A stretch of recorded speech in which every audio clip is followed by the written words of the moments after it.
In the heart of a forgotten valley stands a tower unlike any other. For centuries, its bells were the voice of the village, marking time, celebrating joys, and mourning losses. Its rhythmic chime was the heartbeat of the community, a constant presence across generations. Then, without warning, the ringing stopped, not with a crash or a tremor, but a sudden, inexplicable silence that descended centuries ago. One moment, the bells were vibrant, the next, utterly still.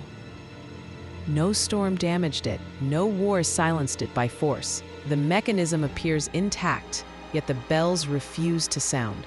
Locals whisper tales of curses or ancient pacts, while historians and engineers remain baffled. Despite countless inspections and theories, the reason for the tower's perpetual silence remains a profound mystery.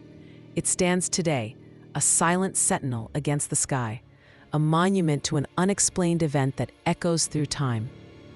The question lingers: why did the bells fall silent, and will they ever ring again?